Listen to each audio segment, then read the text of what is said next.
Assalamualaikum warahmatullahi wabarakatuh. Alhamdulillahirabbil alamin. Allahumma shalli wa sallim ala sayyidina Muhammadin wa ala alihi wa sahbihi ajmain. Amma ba'd. Anak-anakku semua yang kami banggakan, yang kami hormati, marilah kita bersama-sama puji syukur kita kehadirat Allah Subhanahu wa Ta'ala yang telah melimpahkan pada kita kenikmatan iman, Islam, dan kesehatan, sehingga pada pertemuan kali ini kita dapat belajar kembali tentang Al-Quran Hadis. Sebelum kita mulai pembelajaran ini, alangkah baiknya kita awali dengan bacaan basmalah. Bismillahirrahmanirrahim. Anak-anakku yang kami banggakan, sebelum kita belajar, ini ada pengantar terlebih dahulu karena materinya tentang Al-Quranul Karim. Al-Quran itu laksana lampu penerang hati yang mampu menembus lika-liku perjuangan yang membentang. Al-Quran laksana benteng yang kokoh yang dapat mengcounter kita dari godaan syaitan yang ingin menjerumuskan kita pada jurang kesesatan. Untuk itu anak-anakku semuanya, marilah kita senantiasa selalu membaca Al-Quran, dan alangkah baiknya kita selalu mengamalkan dalam isi kandungan Al-Quran tersebut. Anak-anakku yang kami banggakan, sebagai pengantar ini ada sebuah kitab oleh karyanya Imam Al-Ghazali dalam Jawahir Al-Quran mengatakan, seluruh cabang ilmu pengetahuan, baik yang datang terdahulu maupun kemudian, baik yang telah diketahui maupun yang belum, semuanya bersumber dari Al-Quranul Karim. Sebagai bukti, bukanlah Al-Quran diturunkan dengan menggunakan bahasa Arab telah mendorong lahirnya ilmu tata bahasa yang kemudian kita kenal dengan ilmu nahwu dan sorob. Bukankah karena Al-Quran diturunkan dengan menggunakan bahasa indah, retoris dan puitis dan argumentatis, telah mendorong lahirnya ilmu retorika dan sastra yang kemudian kita kenal dengan ilmu balaghah.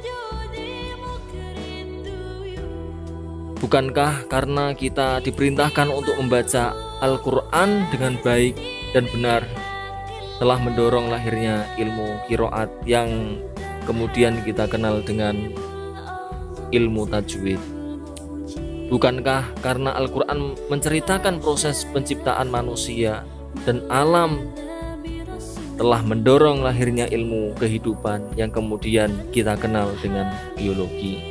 Bahkan bukanlah karena Al-Quran menceritakan karakteristik dan seluk-beluk masyarakat terdahulu telah mendorong lahirnya ilmu kemasyarakatan yang kemudian kita kenal dengan sosiologi. Anak-anakku yang berbahagia, apa sih pengertian tentang Al-Quran? Pengertian tentang Al-Quran banyak sekali dikemukakan oleh para ulama, tapi nanti tentang pengertiannya saya akan kirimkan di Classroom.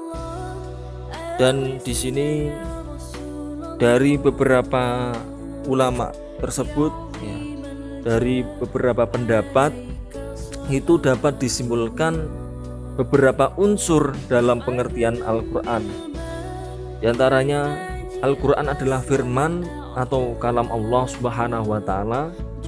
Al-Quran terdiri dari lafal berbahasa Arab. Al-Quran diturunkan pada Nabi Muhammad Sallallahu Alaihi Wasallam. Al-Quran merupakan kitab Allah yang mengandung mukjizat bagi Nabi Muhammad Sallallahu Alaihi Wasallam yang diturunkan dengan perantara malaikat Jibril. Selanjutnya Al-Quran disampaikan dengan cara mutawatir. Artinya apa? Artinya berkesinambungan, anak-anakku. Al-Quran merupakan bacaan mulia dan membacanya merupakan ibadah. Al-Quran ditulis dalam mushaf-mushaf yang diawali dengan surah Al-Fatihah dan diakhiri dengan surah An-Nas. Al-Quran senantiasa terjaga, terpelihara kemurniannya dengan adanya sebagian orang Islam yang menjaganya dengan menghafal Al-Quran. Nama-nama lain dari Al-Quran ini diantaranya ada Alkitab, ya, Alkitab. Apa itu Alkitab?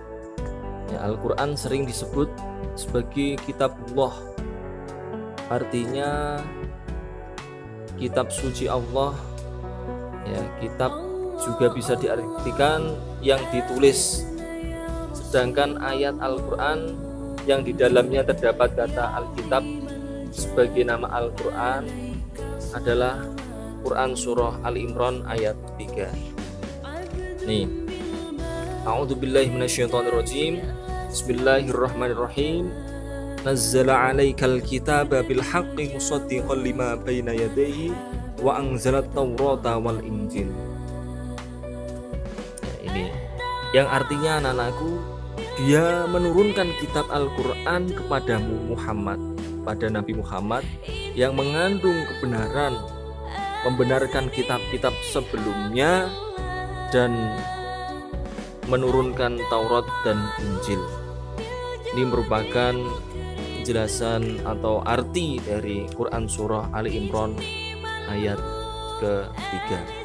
Anak-anakku yang kami banggakan, selanjutnya Al-Quran itu sebagai atau nama lainnya Al-Furqan. Al-Furqan. Apa itu Al-Furqan? Al-Furqan adalah pembeda. Ya, maksudnya yang membedakan antara yang hak dan yang batil. Al-Furqan merupakan salah satu nama Al-Quran, sebagaimana dalam Quran surah Al-Furqan ayat 1, yang artinya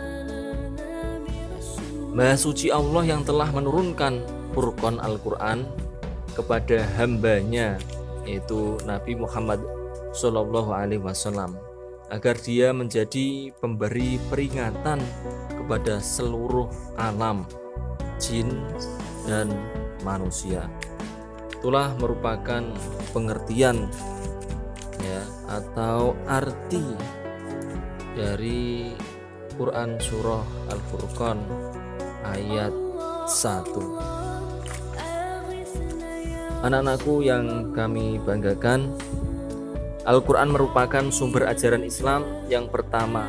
Ya, sebagai Muslim berkewajiban untuk berpegang teguh pada hukum-hukum yang terdapat di dalamnya, agar menjadi manusia yang taat kepada Allah Subhanahu wa Ta'ala, yaitu mengikuti segala perintah Allah dan menjauhi segala larangannya. Al-Quran memuat berbagai pedoman dasar bagi kehidupan umat manusia. Ini kita sebagai seorang Muslim, ya, harus meyakini tuntunan yang berkaitan dengan keimanan, akidah, ya, yaitu ketetapan yang diberikan yang berkaitan dengan iman pada Allah, pada malaikat Allah, kitab, Rasul, hari akhir, dan qadar. Tadinya yaitu adzikr, ya, berarti pemberi peringatan, maksudnya yang memberi peringatan pada manusia. Ayat yang menyebutkan, ya, sebagai nama kitab Allah, kitab Al-Quran, ya, Quran surah Al-Hijr ayat 9. Sesungguhnya kamilah yang menurunkan Al-Quran, dan pasti kami pula yang memeliharanya. Nih, anak-anakku yang kami banggakan, selanjutnya yaitu At-Tanjil, ya. Apa At-Tanjil? Nah, At-Tanjil ini salah satu nama lain daripada Al-Quran. Tanzil artinya yang diturunkan. Maksudnya Al-Quran diturunkan oleh Allah pada Nabi Muhammad SAW melalui perantara malaikat Jibril ya, untuk disampaikan pada seluruh umat manusia. Tanzil sebagai nama lain Al-Quran dikemukakan oleh Subhis ya, Salih ya, sebagaimana termaktub dalam ayat Al-Quran yang berbunyi atau artinya, dan sungguh Al-Quran ini benar-benar diturunkan oleh Tuhan seluruh alam. Surah Asy-Syu'ara ayat 192. Anak-anakku yang berbahagia yang dirahmati oleh Allah Subhanahu wa taala, sebagai orang yang berpegang teguh pada Al-Quran, kita harus melaksanakan ibadah karena Al-Quran berisikan tuntunan yang berkaitan dengan ibadah sholat, puasa, zakat, dan haji. Sebagai seorang yang berpegang teguh pada Al-Quran, kita harus bergaul dengan sesama dengan baik, sebab Al-Quran berisi tuntunan yang berkaitan dengan amal perbuatan manusia dan masyarakat. Itulah perlunya keseimbangan ya, antara horizontal dan vertikal ya, kita hubungan kepada Allah Subhanahu wa taala dan hubungan kita terhadap sesama. Hablum minallah wa hablum minan nas. Itu dari Pak Faris. Semoga bermanfaat. Tetap semangat, jaga kesehatan kalian. Allahul muwaffiq ila aqwamit thoriq. Assalamualaikum warahmatullahi wabarakatuh.